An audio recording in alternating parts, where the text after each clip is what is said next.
Once upon a midnight dreary, while I pondered, weak and weary, over many a quaint and curious volume of forgotten lore, while I nodded, nearly napping, suddenly there came a tapping, as of someone gently rapping at my chamber door.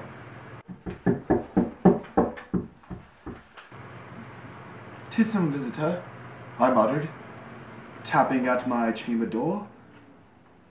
Only this, and nothing more.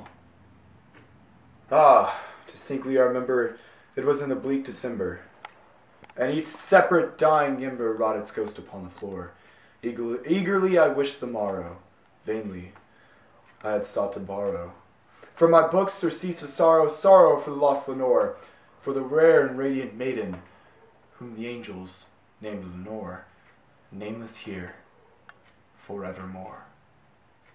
And the silken, sad, uncertain rustling of each purple curtain thrilled me, filled me with fantastic terrors never felt before, so that now, to still the beating of my heart, I stood repeating, "'Tis some visitor, entreating entrance at my chamber door, some late visitor, entreating entrance at my chamber door, that it is, and nothing more."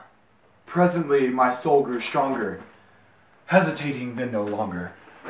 "Sir," said I, "or madam, truly your forgiveness I implore, but the fact is I was napping, and so gently you came rapping, and so family you came tapping at my chamber door, that I scarce was sure I heard you.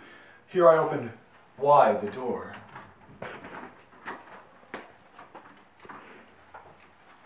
Darkness there, and nothing more. Deep into the darkness peering, long I stood there wondering, fearing, doubting, dreaming dreams no mortal ever dared to dream before. But the silence was unbroken, and the darkness gave no token, and the only word there spoken was the whispered word, Lenore. Lenore. This I whispered, and an echo murmured back the word, Lenore. Merely this, and nothing more. Back into the chamber turning, all my soul within me burning. Soon again I heard a tapping, somewhat louder than before. "Surely," said I, surely that is something at my window lattice.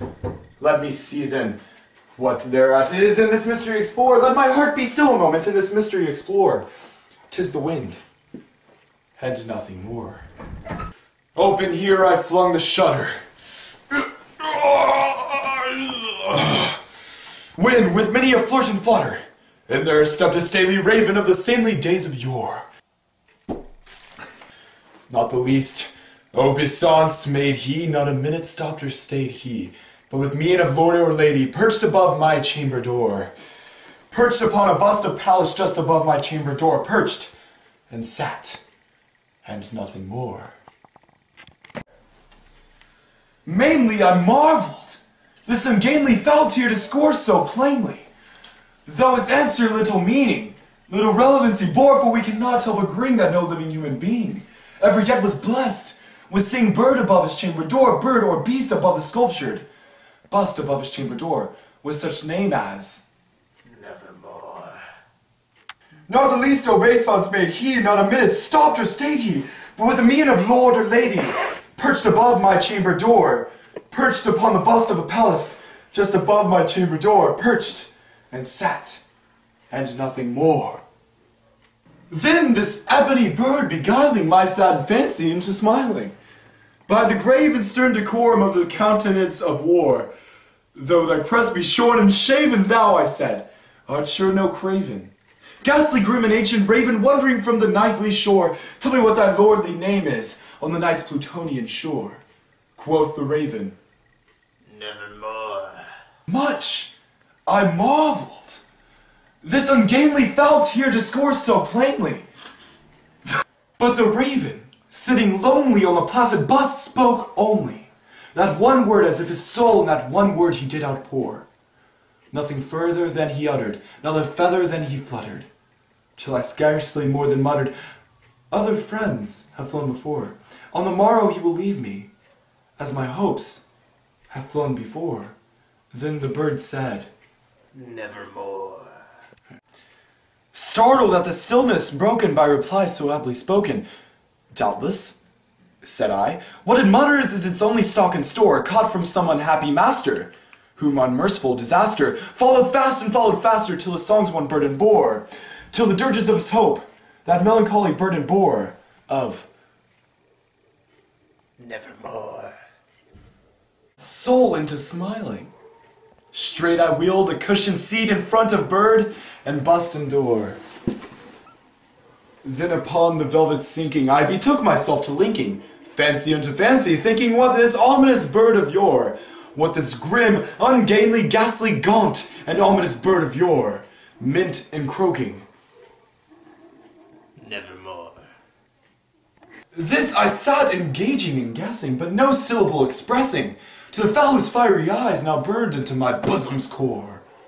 This and more I sat divining, with my head at ease reclining on the cushion's velvet lining that the lamplight gloated o'er, but whose velvet violet lining with the lamplight gloating o'er, she shall press nevermore. Then methought the air grew denser perfumed from an unseen censer swung by seraphim, whose footfalls tinkled on the tufted floor. Wretch, I cried, thy God hath lent thee, by these angels he has sent thee. Respite, respite and nepenthe from thy memories of Lenore. Quaff, oh quaff this kind of nepenthe, and forget this lost Lenore. Quoth the raven. Nevermore.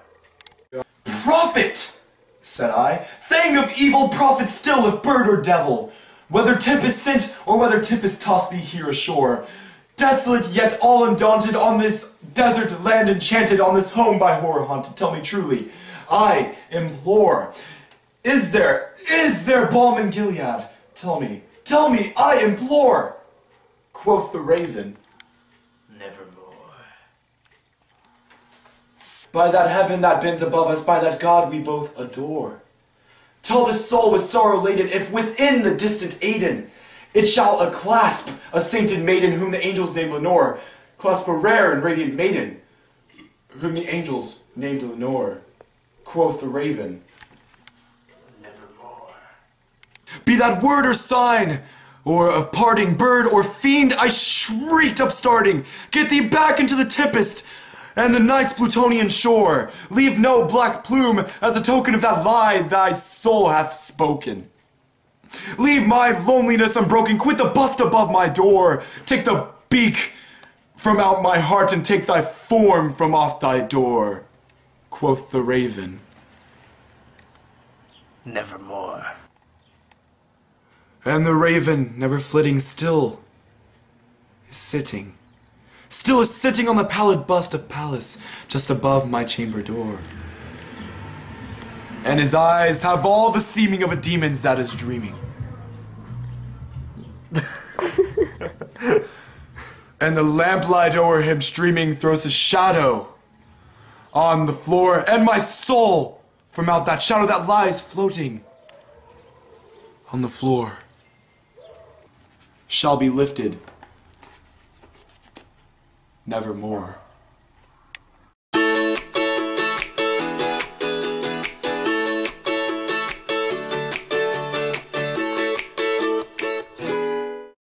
Not the least obeisance may he, not a minute stopped or stayed.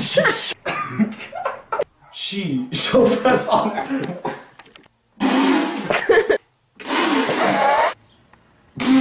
Sorry, I can't look at you for like. Prophet! Wait, I already read that. Did I? Not the least obeisance may he. Be that word or sign, or parting bird or friend, fiend. Start over. Ooh. Okay, burped.